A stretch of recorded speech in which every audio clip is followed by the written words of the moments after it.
इस बुलेटिन के प्रस्तुत करता है टारगेट आईएएस कोचिंग। आपकी सफलता ही हमारा लक्ष्य।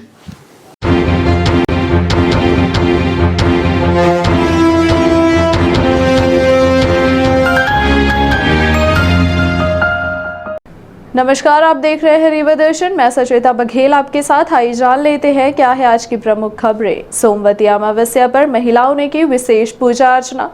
नवरात्रि पर्व पर होने वाले सभी आयोजनों पर रहेगा प्रतिबंध। कलेक्टर द्वारा कोविड-19 महामारी को ध्यान में रखते हुए लिया गया निर्णय। महिला व एक अन्य साथी के साथ एमपीईबी के इंजीनियर ने की 7 लाख की ठगी और स्नेह पेट्रोल पंप को कलेक्टर द्वारा किया गया सील। आइए जान लेते हैं इन खबरों को विस्तार से।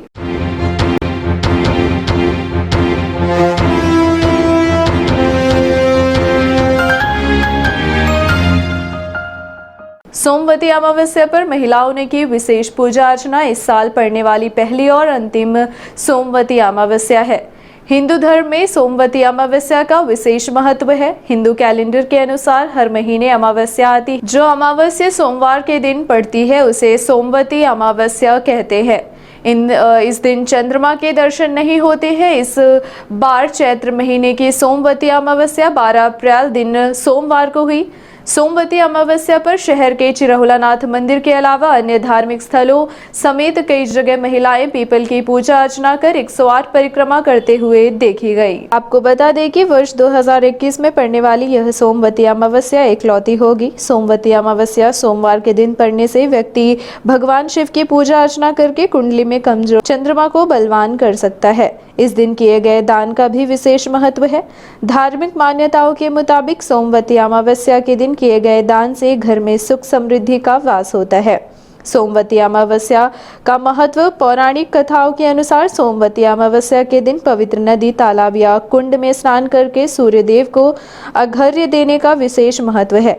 इस दिन भगवान शिव की पूजा अर्चना करना फलदायी माना गया है। सोमवती अमावस्या के दिन देवी लक्ष्मी का पूजन करना भी शुभ माना जाता है। इस दिन सुहागिन स्त्रियां पीपल की पूजा करती हैं और अपने पति की लंबी आयु के लिए व्रत रखती हैं। माना जाता है कि सोमवती अमावस्या के दिन पितरों का तर्पण करने से उनका आशीर्वाद मिलता है और जीवन में सुख समृद्धि की वृद्धि होती है। नवरात्रि पर्व पर होने वाले सभी आयोजनों पर रहेगा प्रतिबंध। कलेक्टर द्वारा कोविड-19 महामारी को ध्यान में रखकर लिया गया निर्णय।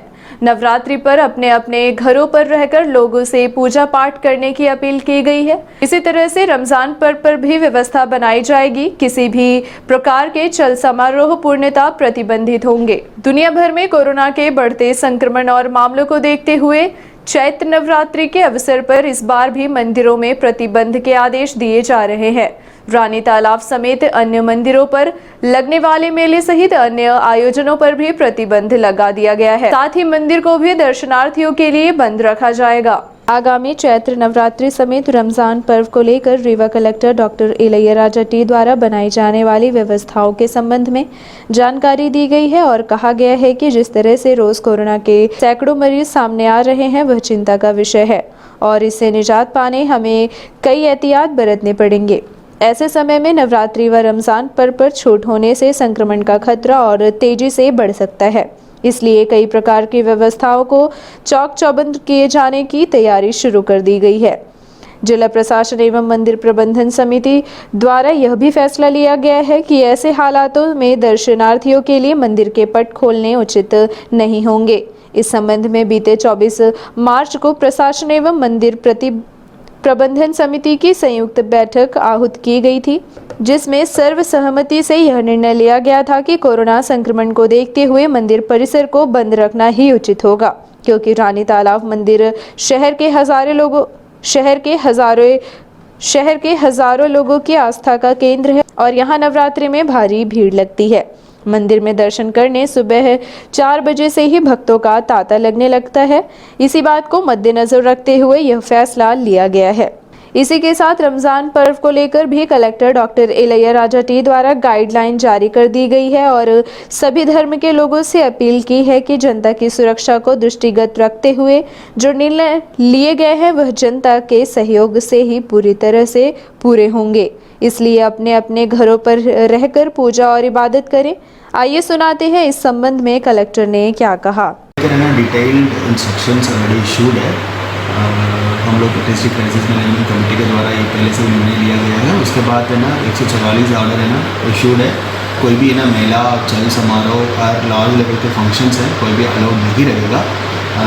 आप सभी को है ना पता है कि कोविड का है ना केसेस लगातार है ना बढ़ रही है। इस संदर्भ में मतलब सभी लोगों को अपना अपना घर पे ही ना पूजा करें या फिर है ना जब इवन मंदिर में भी आना है तो व्यक्तिगत रूप से आए। मतलब है ना कोई भी आयोजन, एक बड़ा आयोजन है ना उसका हम लोग है ना अनुमति ना नहीं दे रहे हैं।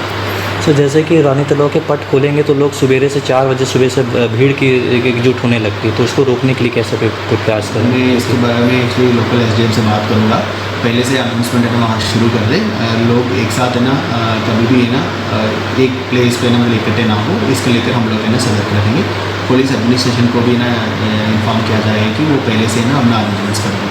सर रमज़ान का भी महीना चालू हो रहा, तरावी भी पढ़ते हैं लोग शाम को जा करके, तो उसको लेकर क्या कैसे? सेम मतलब है ना हमको ये एक बड़ा आयोजन है ना मतलब है ना कोई भी धार्मिक, राजनीतिक और है ना सामाजिक है ना कार्यक्रम कोई भी बड़ा आयोजन है ना नहीं किया जाना है। इसको जब किसी को आयोजन करना भी है मतलब लिमिटेड संख्या में, वो भी ना ताना का सूचना देने के बाद ही आयोजित किया जा सकता है। ये इस संबंध में निर्देश स्पष्ट है। बट फिर भी हम लोग एसडीएम को है ना और निर्देशित करेंगे कि इस संबंध में ना कहीं भी उनके संज्ञान में आ रहा है या ताना के माध्यम से संज्ञान में आ रहा है तत्काल है ना आयोजक से संपर्क करें। आयोजन का है ना मतलब है ना सीमित करें या फिर है ना जैसे बड़ा मेला बड़ा आयोजन है उसका है ना हम लोग का ना आलोक ना करें। सर लॉकडाउन को लेकर के क्या रहेगा? जैसे 107 मरीज कल मिले हैं और सबसे ज़्यादा रीवा क्षेत्र, शहरी क्षेत्र में मिले, उसके लिए क्या रोकथाम के लिए क्या और क्या नए प्रयास कर सकते हैं? नहीं, हम लोग लगातार है ना सिचुएशंस को मॉनिटरिंग कर रहे हैं। हम लोग एक सिंबॉलिक है ना कोरोना कर्फ्यू है वो हम लोग है ना 2 दिन अभी लगातार लगाए थे।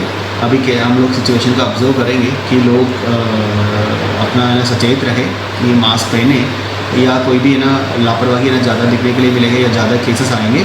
डेफिनेटली लॉकडाउन के बारे में भी ना डिस्ट्रिक्ट क्राइसिस मैनेजमेंट कमेटी के माध्यम से विचार किया जाएगा। महिला साथी एवं एक अन्य दोस्त के साथ मिलकर शहर के एक व्यापारी को चूना लगाया गया था।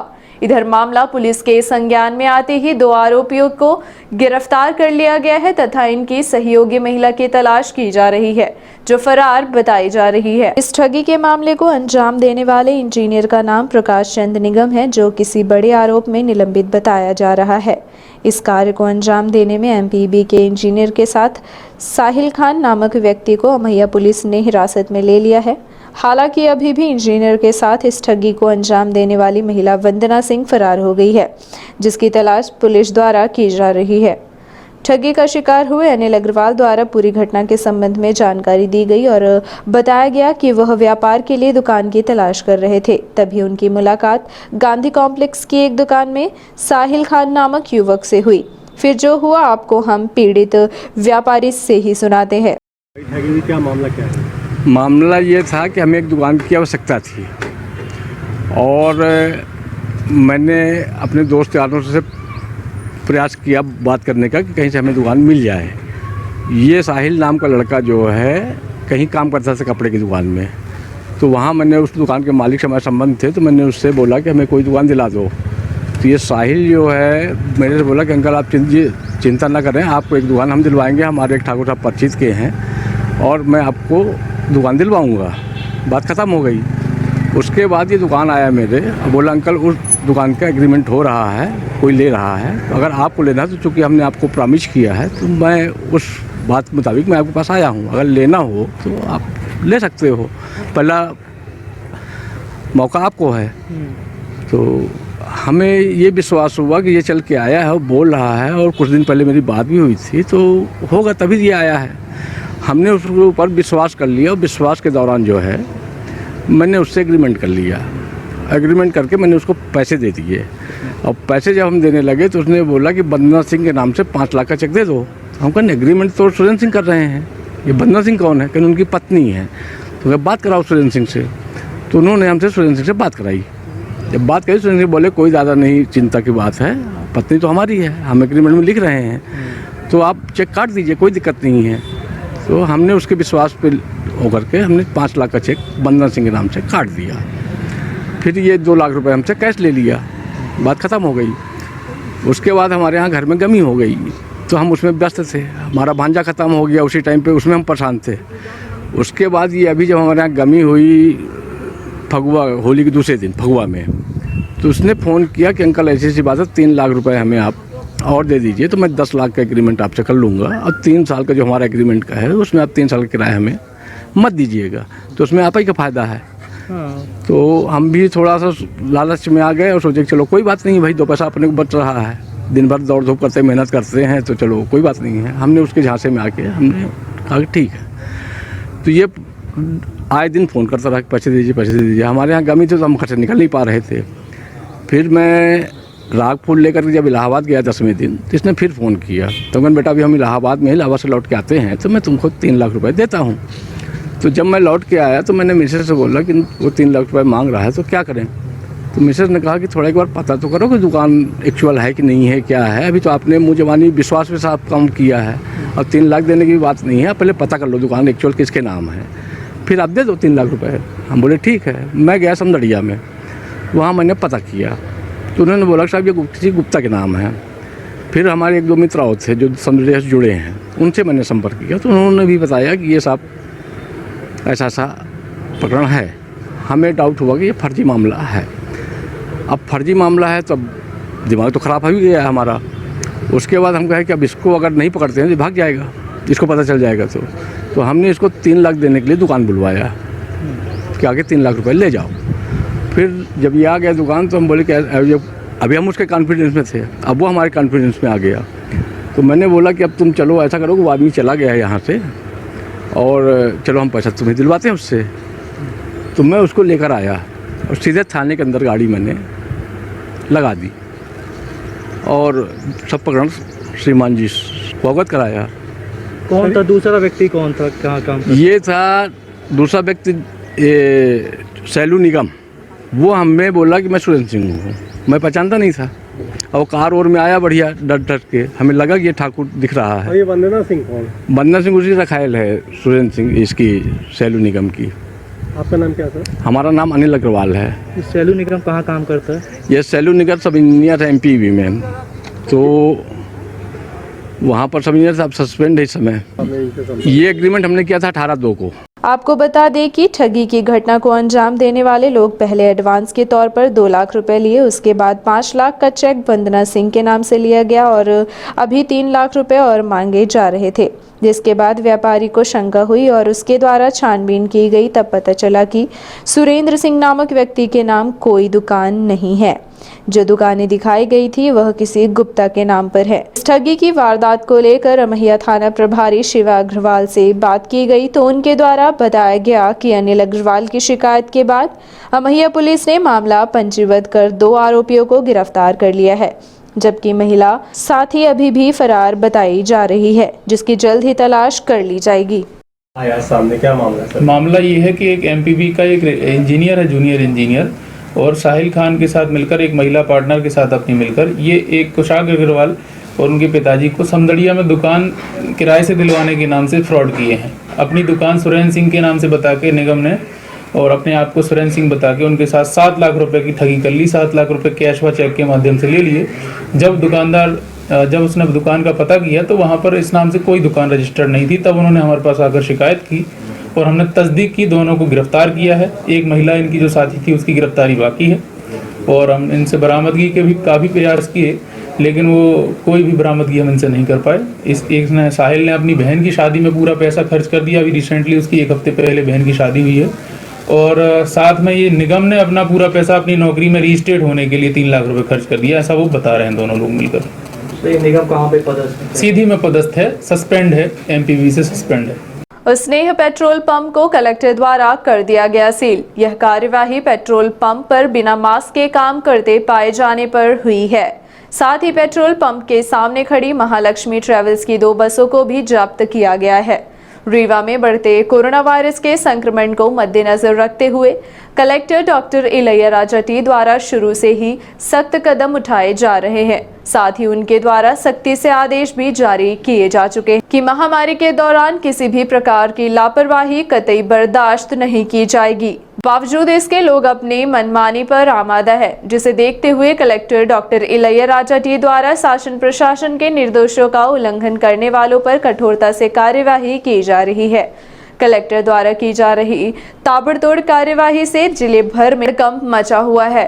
कब और कहां किस वक्त कलेक्टर साहब की एंट्री हो जाए, यह समझ पाना लोगों के बस की बात नहीं रही।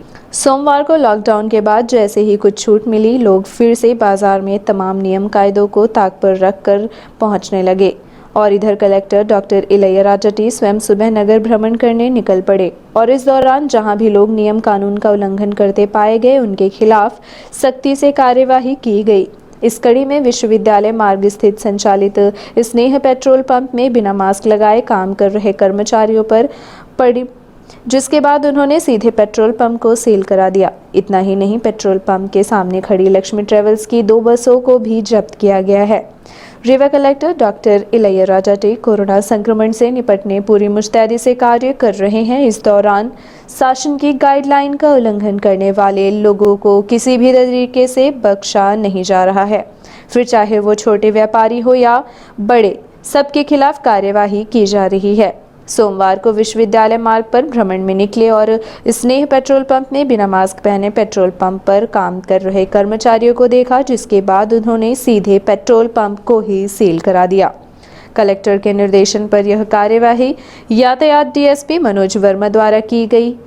इस दौरान महालक्ष्मी ट्रेवल्स की 2 बसों को जब्त करते हुए उनके खिलाफ धारा 179, धारा 122, धारा 283, धारा 119 के तहत कार्यवाही की गई। बसों के खिलाफ कार्यवाही इसलिए की गई है क्योंकि बसें सड़क किनारे खड़ी हुई थी, जिसके कारण यातायात बाधित हो रहा था। इसी बात को लेकर बसों को जब्त कर विश्वविद्यालय थाने में खड़ा करा लिया गया है। डीएम साहब भ्रमण पे निकले थे और भ्रमण के दौरान जो उसके कर्मचारी थे वो कोविड-19 के जो एक्ट हैं, महामारी के पालन करना है बचाने के लिए, उसका पालन नहीं कर रहे थे, जिस पर उनके द्वारा उसको जब्त करने के लिए निर्देश दिए गए थे, जिस पे मैं पहुंचा और मेरी टीम यूनिवर्सिटी थाना प्रभारी और ट्रैफिक सूबेदार अखिलेश और उसकी विधिवत कार्रवाई किया है और इसकी रिपोर्ट फुट के माध्यम से अग्रिम कार्रवाई की जा रही है। 24 घंटे के लिए उसको सील के आदेश जारी किए हैं। साथ ही साथ रोड पे जो भी अनाधिकृत बस पेट्रोल पंपों पर लग जाती हैं, उनमें भी 2 बस पाई गई थी, उनको भी बस को जब्त कर और यूनिवर्सिटी थाने में सुपुर्द किया गया है और उनके खिलाफ कठोर दंडात्मक कार्रवाई की प्रक्रिया जारी है। रीवा में फिर पकड़ा गया बड़ी मात्रा में नकली और मिलावटी खोवा। मानिकपुर से रीवा बिक्री के लिए लाया जा रहा तकरीबन 7 क्विंटल अमानक खोवा पुलिस के हाथ लग गया है। पुलिस द्वारा खोवा जब्त करने समेत एक व्यक्ति को भी गिरफ्तार किया गया है, जो खोवा लेकर रीवा आया हुआ था। त्योहारों के चलते मावे की खपत तेजी से बढ़ जाती है, जिसको देखते हुए मुनाफाखोरी करने वाले लोग सक्रिय होते हैं और मिलावटी एवं अमानक खोवा तैयार करके बाजार में भेजा जाता है। सोमवार को भी एक मामला फिर से रीवा में सामने आया, जिसमें मुखबिर की सूचना के बाद पुलिस ने बड़ी तादाद में नकली खोवा पकड़कर फूड विभाग को कार्यवाही के लिए सौंपा। जानकारी के मुताबिक मावा मानिकपुर से लाया गया था, जो सस्ते रेट पर बिकने के कारण व्यापारियों को ही पसंद है।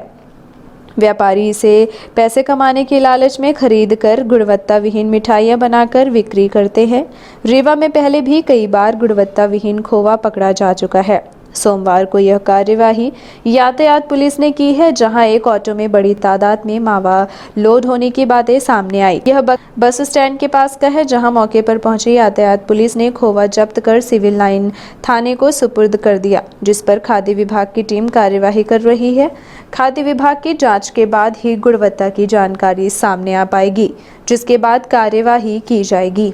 ये बस स्टैंड मानिकपुर से ये खोवा लाया जा रहा था और ये पुराने बस स्टैंड पे इकट्ठा एक डंप था, एक ऑटो के लिए तय कर रहा था वो खोवा का जो लाने वाला था। ऑटो वाले ने लादने के पहले ही हमको टेलीफोन किया कि साहब संदिग्ध सामान है, इसका क्या करें। तो मैंने बोला उसके कि आप लाद लीजिए और मैं जब तक पहुंच रहा हूं। तो उसने जैसे ही लादा और मेरी टीम वहाँ पहुँच के उसको ऑटो में जब्त किया गया। ऑटो वाले की मुखबिरी पर ये कार्रवाई हुई, जिसको अग्रिम कार्रवाई हेतु थाना सिविल लाइन को सुपुर्द किया। एक बोरा के ऊपर है, 1.5 बोरा करीबन, जो मात्रा उसके बतलाए अनुसार 7 से 8 क्विंटल बताई जा रही है। बाकी चीज़ जांच और तौल में निकाली जाएगी। नहीं, मिठाई वालों का है, अब जांच में निकलेगा किसके लिए हो रहा है क्या। मानिकपुर से आना बताया जा रहा है। और ये बीमारियों को इस मौसम में, गर्मियों में बीमारी न फैलें, इसलिए इस पर ऐसी सख्ती हमारे पुलिस अधीक्षक महोदय द्वारा निर्देशित किया गया है, जिसके पालन में हमारी टीम सजग होकर ये कार्रवाई कर रही है। 100 दिन पूरे होने पर किसान नेताओं ने किया जल सत्याग्रह। संयुक्त किसान मोर्चा के तत्वावधान में किसान बिल के विरुद्ध में चल रहे धरना प्रदर्शन के 100 दिन पूरे होने पर बिहरा स्थित किसान नेता बिज्जू पांडे के नेतृत्व में सत्याग्रह आंदोलन किया गया। इस दौरान कोविड-19 की गाइडलाइन का पूरी तरह पालन भी किया गया। धरने के बाद कृषि कानूनों की वापसी तथा रासायनिक खाद के बढ़ते हुए मूल्य समेत जिला प्रशासन द्वारा गेहूं खरीदी का दायरा कम किए जाने एवं जिले में आगजनी की घटनाओं से किसान को फसल का मुआवजा शीघ्र दिलाए जाने को लेकर बिहरा बनकुइया बांध में 2 घंटे का जल सत्याग्रह किया गया। इसके बाद महामहिम राष्ट्रपति के नाम संबंधित 4 सूत्री ज्ञापन कलेक्टर को सौंपा गया है। कृषि कानून के खिलाफ दिल्ली आंदोलन के समर्थन में रीवा संभाग मुख्यालय पर निरंतर 3 जनवरी से अनिश्चितकालीन धरना जारी रहा। आज धरने का 100वां दिन है और कल जिस तरह से शिवराज और मोदी हुकूमत ने हमारे धरने को शहर से हटाने का काम किया, हम लोगों ने रात्रि को ही बिहरा गांव में धरना शुरू किया और जो जल सत्याग्रह का कार्यक्रम विक्रम पुल के पास रखा गया था उसको आज इस बनकुइया बांध में हम लोगों ने करके और विरोध प्रदर्शन कर रहे हैं और मांग कर रहे हैं मोदी सरकार से कि हम लोगों के पास बहुत सारे अभी किसानों के पास आंदोलन के तरीके हैं, आपको किसान बिल वापस लेना ही पड़ेगा। हम सरकार को जगाने के लिए ये आंदोलन कर रहे हैं और ये मैसेज कर रहे हैं अपने देश के किसानों को, ज़िले के किसानों को, कि हमें इस कानून के खिलाफ लड़ना पड़ेगा, चाहे जितने आंदोलन के तरीके अपनाना पड़े। उनके विरोध में हम लोग पिछले 100 दिन से धरने पर बैठे थे, लेकिन कल जिस प्रकार सरकार ने तानाशाही पूर्वक हमारे धरने को एकाएक खत्म करने का प्लान बनाया था, लेकिन किसानों की हिम्मत को दाग देते और किसान जैसे ही करहिया मंडी से उनके धरने को जिला कलेक्टर ने दबाव से खत्म करना चाहा, सारे किसान बिहरा में आके धरना को चालू कर दिए।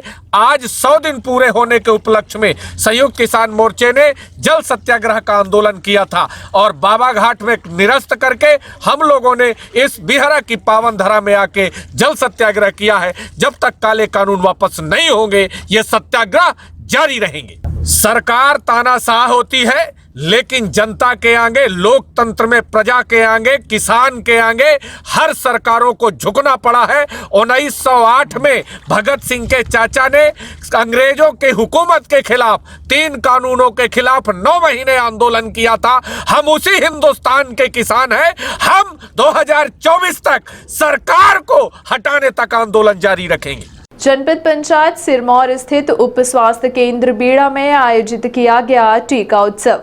कोरोना संक्रमण को मात देने के इस अभियान में शासन प्रशासन द्वारा अनेकों प्रयास किए जा रहे हैं।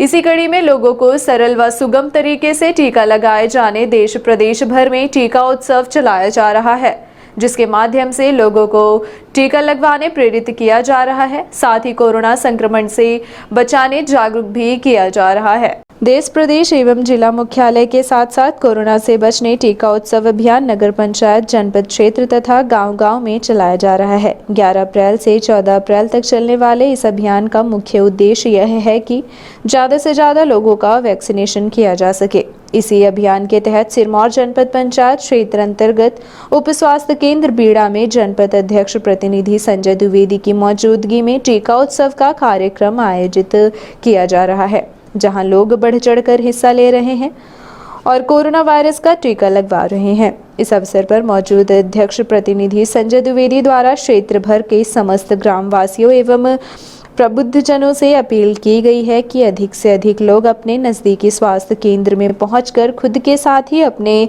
परिवार व आसपास के अन्य 45 वर्ष की उम्र के ऊपर लोगों का टीकाकरण करवाएं, जिससे इस महामारी से लड़ने में मदद मिल सके। अखिल भारतीय ब्राह्मण एकता परिषद के अध्यक्ष नियुक्त किए गए पंडित जयकृष्ण पांडे। जयकृष्ण पांडे की नियुक्ति को लेकर ब्राह्मण एकता परिषद के लोगों में खुशी व्याप्त है।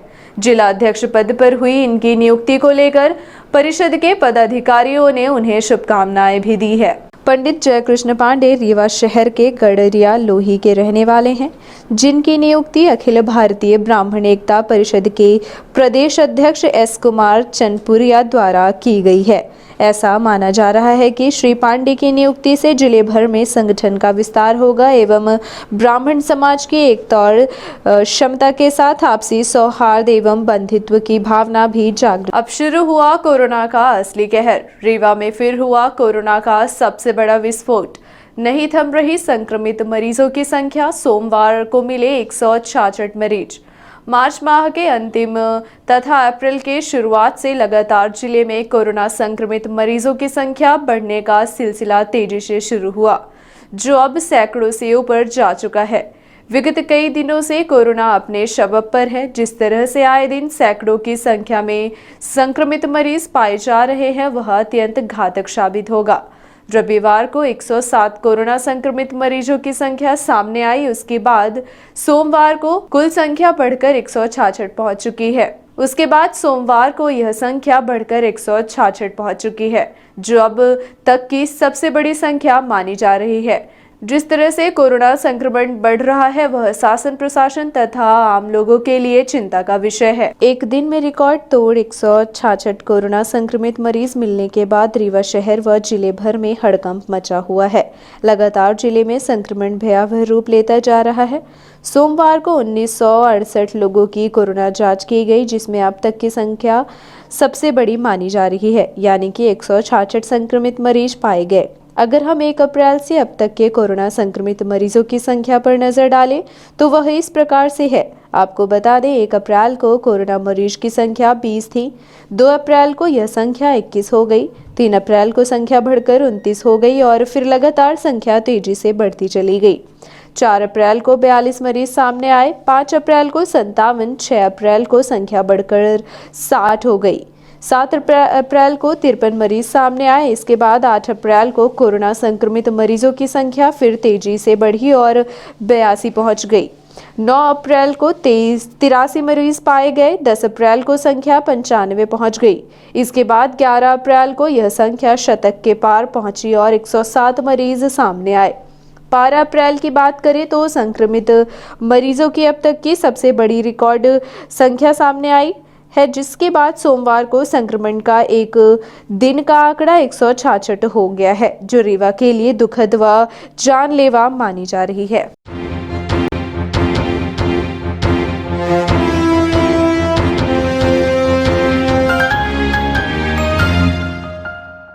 अब चलने से पहले आइए नजर डालते हैं आज की प्रमुख खबरों पर एक बार फिर। सोमवती अमावस्या पर महिलाओं ने की विशेष पूजा अर्चना। नवरात्रि पर्व पर होने वाले सभी आयोजनों पर रहेगा प्रतिबंध। कलेक्टर द्वारा कोविड-19 महामारी को ध्यान में रखते हुए लिया गया निर्णय। महिला व एक अन्य साथी के साथ एमपीईबी के इंजीनियर ने की 7 लाख की ठगी और स्नेह पेट्रोल पंप को कलेक्टर द्वारा किया गया सील। ये थी आज की प्रमुख खबरें। आगे की खबरों के लिए बने रहे रीवा दर्शन के साथ। दीजिए हमें इजाजत। नमस्कार।